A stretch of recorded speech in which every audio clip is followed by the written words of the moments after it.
नमस्कार। चलिए आज बात करते हैं लॉजिकल थिंकिंग की, यानी तार्किक सोच की। ये समझना एक तरह की मास्टर क्लास है जो हमारे सोचने के तरीके को पूरे तरह अपग्रेड कर सकती है। हमें भावनाओं के असर से बचाकर हर फैसले में ज्यादा सटीक और तेज बनाने में मदद कर सकती है। तो इस सफर की शुरुआत करते हैं। अजीत डोभाल जी की ये बात बिल्कुल सही है। जब भी कोई बड़ा फैसला लेना होता है, एक अनिश्चितता तो रहती ही है। भाई भविष्य किसने देखा है? और इसीलिए भावनाओं पर नहीं बल्कि एक मजबूत लॉजिकल प्रोसेस पर भरोसा करना और भी ज्यादा जरूरी हो जाता है, ताकि जब नतीजा आए तो वो हमारे हक में हो। तो इस मेंटल अपग्रेड के लिए हम एक 5 स्टेप के सफर पर चलेंगे। शुरुआत होगी विचार के जागरण से, फिर हम मानसिक स्पष्टता की ताकत को समझेंगे, तर्क के औजारों को जानेंगे, छिपे हुए पैटर्न्स देखना सीखेंगे और आखिर में अपने मन की रक्षा करना सीखेंगे। तो लॉजिकल थिंकिंग की शुरुआत पता है कहाँ से होती है? किसी फैंसी तकनीक से नहीं, बल्कि एक एहसास से। एक तरह का मानसिक जागरण जहाँ इंसान ये समझना शुरू करता है कि उसका अपना दिमाग असल में काम कैसे करता है। देखिए, हमारा दिमाग ना 2 मोड में काम करता है। ज्यादातर टाइम ये ऑटोमेटिक मोड पर होता है, भावनाओं और आदतों के हिसाब से फटाफट फैसले लेता है। लेकिन लॉजिकल थिंकिंग के लिए हमें इसे सचेत मोड में लाना पड़ता है, जहां सोच धीमी होती है, गहरी होती है और पूरी तरह तर्क पर आधारित होती है। तो ये विचार जागरण या थिंकिंग अवेकनिंग है क्या असल में? ये वो पल है, वो मानसिक बदलाव जब कोई इंसान अपने दिमाग के शॉर्टकट्स पर आंख बंद करके भरोसा करना छोड़ देता है और खुद से पूछना शुरू कर देता है, क्या मेरा ये सोचना वाकई सही है? यही लॉजिकल थिंकिंग के सफर का पहला और सबसे जरूरी कदम है। अच्छा, एक बार जब ये एहसास हो गया तो अगली चुनौती क्या है? वो है हमारे दिमाग का कबाड़, जिसे हम मेंटल क्लटर कहते हैं। हमारे दिमाग में एक ही वक्त पर इतनी अधूरी बातें, चिंताएं और राय चलती रहती है ना, कि वो साफ साफ सोचने के रास्ते में दीवार बन जाती हैं। और ये दिमागी शोर आता कहाँ से है? अरे भाई, सोशल मीडिया, फोन पर लगातार बजते नोटिफिकेशंस, दूसरों की राय और हमारी अपनी इमोशनल चिंताएं, ये सब मिलकर दिमाग को भटकाते हैं और हम गहराई से सोचने की अपनी ताकत खो देते हैं। याद रखिए, इंटेलिजेंस से भी ज्यादा जरूरी है क्लैरिटी। तो सवाल ये है कि दिमाग को साफ करें कैसे?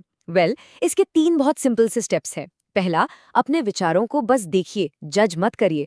इससे जरूरी और गैर जरूरी अपने आप अलग हो जाएगा। दूसरा, अपने ध्यान को कंट्रोल करना सीखिए, मतलब डीप फोकस की प्रैक्टिस कीजिए। और तीसरा, इमोशनल बैलेंस बनाइए ताकि भावनाएं तर्क पर हावी ना हो पाएं। ओके, तो अब जब दिमाग थोड़ा साफ हो गया है तो हम असली औजारों की बात कर सकते हैं, लॉजिक के टूल्स, जो एक मजबूत सोच की नींव भी हैं और उसका इंजन भी। और इसकी शुरुआत एक बहुत ही आसान से सवाल से होती है। ये अकेला शब्द क्यों, यही लॉजिकल थिंकिंग का असली इंजन है। जब कोई इंसान हर बात के पीछे क्यों पूछना शुरू कर देता है ना, तो उसका दिमाग दूसरों की बातों को बिना सोचे समझे मानना बंद कर देता है। यही आदत सोच को गहराई देती है और दिमाग को पैसिव से एक्टिव मोड में ले आती है। देखिए, एक मजबूत तर्क एक मजबूत इमारत की तरह होता है। ये सिर्फ चालाकी भरी दलीलों का खेल नहीं है। मतलब, अगर नींव ही गलत है, अगर हमारी शुरुआती जानकारी ही गलत है, तो पूरी इमारत ढह जाएगी, चाहे तर्क कितना भी शानदार क्यों न लगे। और यहीं पर बात आती है जड़ तक जाने की। ज्यादातर लोग सिर्फ समस्या के लक्षण देखते हैं, लेकिन एक लॉजिकल थिंकर हमेशा कॉज एनालिसिस करता है, यानी वो प्रॉब्लम की जड़ तक पहुंचने के लिए गहराई से जांच करता है। जब तक असली कारण पता नहीं चलेगा, कोई भी समाधान सिर्फ टेम्पररी होगा। ठीक है, अब हम एक लेवल और ऊपर चलते हैं। अब बात सिर्फ अलग अलग चीजों को देखने की नहीं है, बल्कि उनके बीच के छिपे हुए कनेक्शंस, यानी पैटर्न्स को पहचानने की है। यही हमें एक गहरी समझ देता है। ये लाइन बहुत गहरी है। देखना एक ऑटोमेटिक काम है जो हम सब करते हैं, लेकिन अवलोकन करना यानी ऑब्जर्व करना एक सचेत, एक एक्टिव प्रोसेस है। जब कोई ऑब्जर्व करता है तो वो डिटेल्स पर ध्यान देता है, कॉन्टेक्स्ट को समझता है और उन संकेतों को पकड़ता है जो दूसरों को नहीं दिखते। असली तर्क सटीक अवलोकन से ही शुरू होता है। पैटर्न हर जगह होते हैं, लोगों के व्यवहार में, मार्केट के ट्रेंड्स में, हर जगह। और जो इंसान इन पैटर्न्स को पहचानना सीख जाता है, वो सिर्फ आज को बेहतर नहीं समझता, बल्कि आने वाले कल का अंदाजा भी लगा सकता है। ये स्किल साधारण देखने को गहरी समझ में बदल देती है। अब आते हैं आखिरी और शायद सबसे जरूरी हिस्से पर। लॉजिकल थिंकिंग का सबसे बड़ा दुश्मन कौन है? कोई बाहरी ताकत नहीं, बल्कि हमारा अपना दिमाग और उसके छिपे हुए पूर्वाग्रह यानी बायस। इसका सीधा सा जवाब है बिल्कुल नहीं।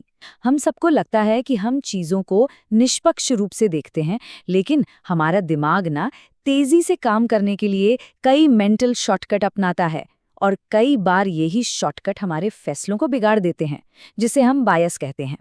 कुछ आम मेंटल ट्रैप्स की बात करते हैं, जैसे कन्फर्मेशन बायस।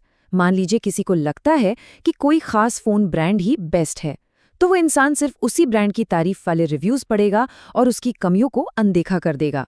या फिर अथॉरिटी बायस, जिसमें हम किसी एक्सपर्ट की बात को सिर्फ इसलिए सच मान लेते हैं क्योंकि वो एक अथॉरिटी है। ये बायस चुपके से हमारी तर्क करने की क्षमता को कमज़ोर करते हैं। तो पॉइंट क्या है? पॉइंट इन पूर्वाग्रहों को पूरी तरह से खत्म करना नहीं है, क्योंकि वो हमारे दिमाग का एक नेचुरल हिस्सा है।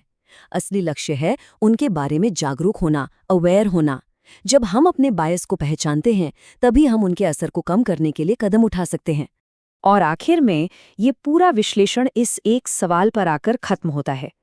असली तार्किक सोच दूसरों को नहीं, बल्कि अपनी ही धारणाओं को चुनौती देने से शुरू होती है। तो आज ऐसी कौन सी धारणा है जिस पर सवाल उठाया जा सकता है?